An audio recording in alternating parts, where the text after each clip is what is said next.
An old woman crashed into my car. Then tried to blame me. So this happened a few years ago, and honestly, every time I think about it now I kind of laugh.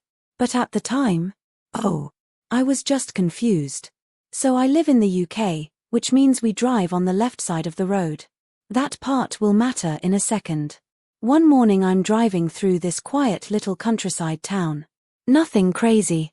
I'm doing maybe 20 miles an hour heading toward a gentle bend in the road.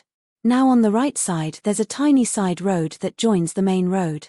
I start turning into the bend and suddenly, out of nowhere, a car shoots out of that side road and slams nose first into the driver's side of my car. The whole car jolts.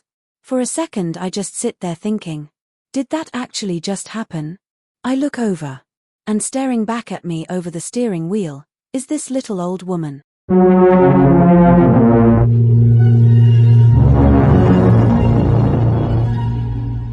Probably in her mid-70s. White hair, tiny glasses.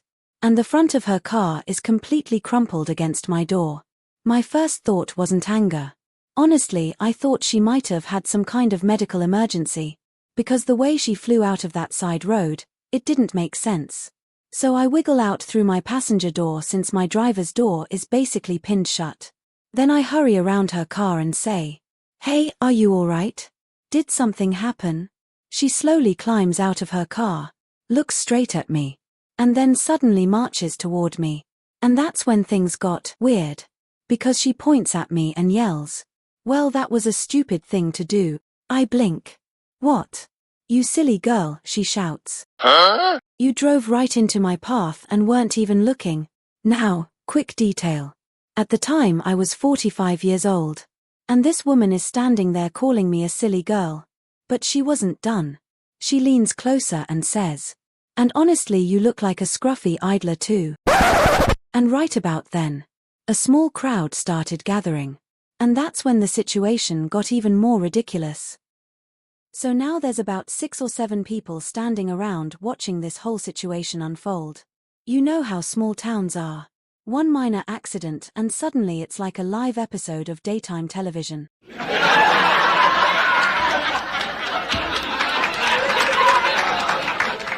And this woman, she immediately starts trying to recruit the crowd. She turns to them and says, "Did you see what she did? She drove straight into me." I'm standing there thinking, you came out of a side road. But before I even respond, one woman in the crowd speaks up. Absolute legend. She says, "Actually, I saw the whole thing." Then she points at me. This lady had the right of way.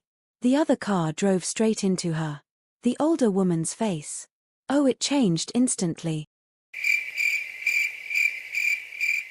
Like someone had just cancelled Christmas. But she still keeps muttering under her breath about reckless drivers and young people these days. Again, I'm 45. Anyway, I start doing the normal accident stuff. Taking pictures of both cars.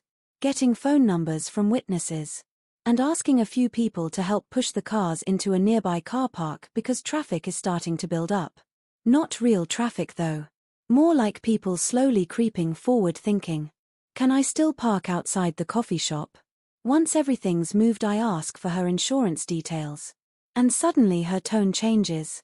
She sighs like I've just asked her to climb a mountain and hands them over. Then she says something that honestly made me pause. "Well, I could take legal action against you." Against me. "But," she continues, "I'd be willing to drop the case if you simply pay for my damages without involving my solicitor." I just stare at her for a second. Then I calmly say, "Let's see what the repair costs are first and then figure out the next steps." Apparently she didn't like that answer. Because she immediately snaps, "Oh, honestly, you silly girl." At that point I just waited until her recovery truck arrived and then drove to my garage. And on the way home, I actually started feeling a little bad for her. I thought maybe she just made a mistake and got embarrassed. But a few days later I got the repair quote. And that's when the story took a very strange turn. So my mechanic looks over the damage, runs a few numbers, then finally says, "Yeah, That's going to be just over £1,000. Now for me that's way too much money to just pay privately and hope for the best. So I sent her a message saying I'll be reporting the accident to my insurance company, along with the photos and witness statements. Pretty straightforward. A few minutes later my phone buzzes. I open the message. And suddenly this woman who called me a scruffy idler is texting like we're best friends. Dear Emma, thank you so much for being so kind and helpful during the accident. I truly appreciate your patience. I'm sitting there thinking, is this the same person? But then the next message comes in. Perhaps we could meet for lunch at a lovely National Trust cafe nearby. I'd love the chance to get to know you better and work out the best solution for everyone. 3 days earlier she was yelling at me in the street, calling me a silly girl. Now she wants to have tea and sandwiches together. I stared at the message for about 5 seconds. Then I did the only sensible thing. I blocked her number. Damn! Reported everything to my insurance. 2 weeks later my garage called. My car was completely repaired. And somewhere out there, that woman was probably opening the largest insurance bill of her life. Honestly, I still think she must have been a retired headteacher or something. Because she tried every strategy in the book. First the telling off. Then the public shaming. And finally, the sweet talk lunch invitation. Nice try though.